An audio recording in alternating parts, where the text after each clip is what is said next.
Hi everybody. Today I want to read first chapter of my new book, The Heladas Dreams. This is the science fiction book uh, put in different world and live only the woman. First part is decision. I start to read now first chapter of my book. Antonia's sky blue eyes were fixed on the wall, locked on the crimson pulse of the digital timer 0300. Sleep was ghost she had been chasing for hours, her thoughts spinning like a fried film reel. She let out jagged breath and rubbed the bridge at her nose, the skin there tender from tension. Beside her, Azarian stirred.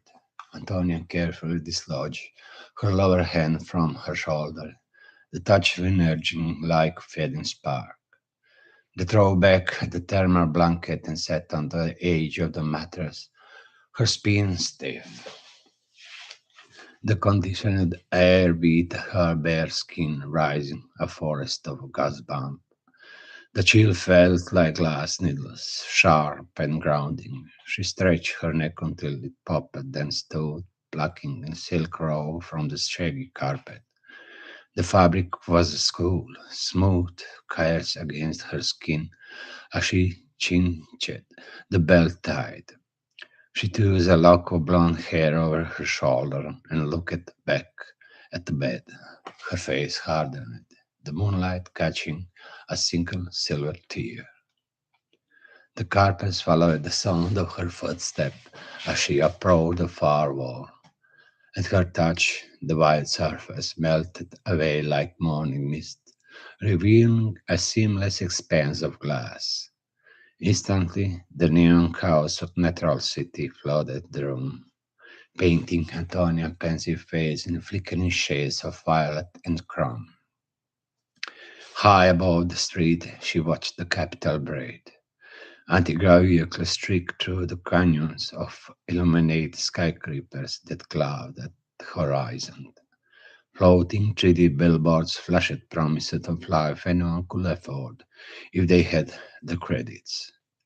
The city never sleeps, as Arian had once whispered. Antonia lives curled in the ghost of a smile, but it didn't reach her eyes. She leaned her forehead against the cold pane, her breath fogging the glass. How could she tell Azarian? The decision was already a stone in her gut, a weight that promised to shatter both their hearts. Breaking of was a routine she loathed, yet it was the only rhythm she knew. There was a hollow space inside her, a vast, silent crater that no amount of passion could fill. She knew this inner alienation would kill this relationship, just as it had struggled everyone before it. She had never known that desperate, breathless love that poets sang about. Something crucial was always missing, leaving her heart as desolate as a salt plain. She hated herself for it. At 24, her past was a graveyard of failed connection. Every new phase was a hope that this time the spark wouldn't die. With Azarian, she had truly believed the ice was melting. Azarian had been a beacon on the stage, turquoise eyes, raven hair, and a voice that felt like psychical touch. Their first kiss had been hurricane, electric spark racing through their vein like wildfire. Fire. For months, they had devoured each other, drinking and lust like wanderers who had finally stumbled upon an oasis. But even oases run dry. The shift had begun after last Red Lily strike. The walls were fracturing, and so were they. Antonia had signed her military papers in secret, and when the two came out, Tizerian had spiraled. The arguments become reckless static, punctu- pun- punctuated by Azerian threats to end it all if Antonio left. But the more Azerian cloud to keep her, the further Antonia drifted in the dark. Her loyalty to Queen was ironclad, a fundamental part of her architecture. Years of red Lily terrors had only accelerated the inevitable her enlistment in the Space Marine Corps. Antonia could feel the theater trying their relationship was a beautiful song reaching its final discordant bar. The rustle of silk broke her focus. Zarian's voice, stitched with sleep and rasping, drifted from the bed. My love, why are you awake? Thinking, Antonia kept her gaze anchored to the city light. She didn't turn, her thumbs surreptitiously brushing away the damp trail of her cheeks. Azarian yawned, propping herself upon her elbows. The silk sheet cascaded down, pulling around her waist. What is hunting you, my butterfly? Antonia looked over her shoulder, her eyes momentarily catching on the soft cure of Azarian breast. God, she is breathtaking when she wakes. Antonia tugged the relation, stinging like fresh bruise. How do I tell her the truth of what I felt? She forced a heavy sigh. I'm wondering if the military was a mistake. A flicker of triumph lit Azarian full lips. She patted the mattress, her voice turning velvet and hungry. Don't let it weigh you down. We'll fix this together. Antonia crossed the room with a cat-like step, her fingers threading through her hair. It is your heart I am worried about, Azarian. My absence? It will change things. Azarian's expression shifted, her turquoise eyes searching Antonia's blue ones. I have been poisoned by jealous since you signed those papers, but I see it now.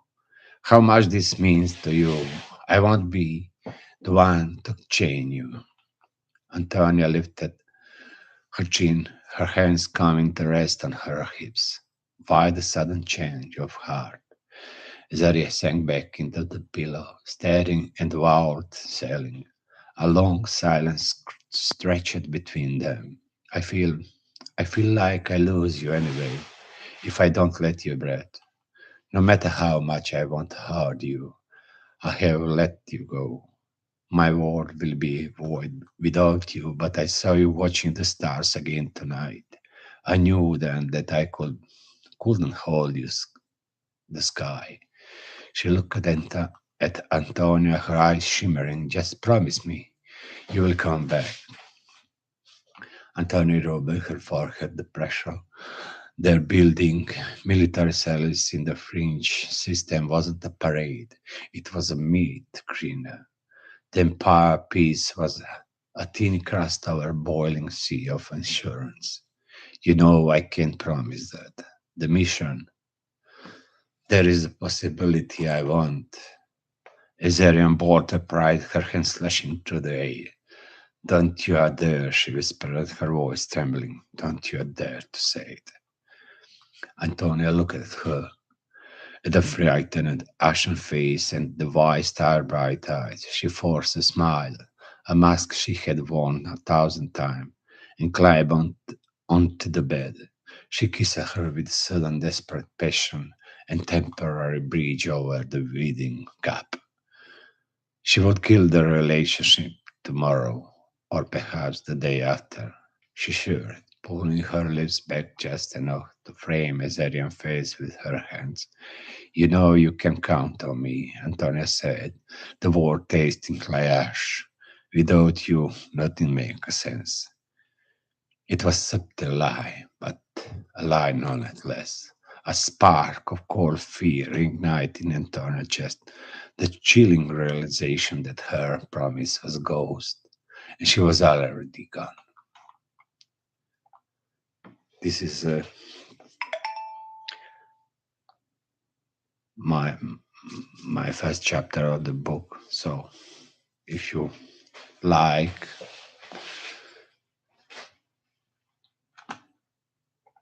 what I read, I'd be happy if you put some words, some comments, anything but you want. This is first chapter I wrote about 4,000 words for now, 40K words for now. So I think I am a half book finish, and I hope that I finish that this year's. So if you like what I read, tell me what you think. Say something. Is this okay? Is this writing good? And I'll be happy to answer any comment and everything. Bye for now. See you later. Bye.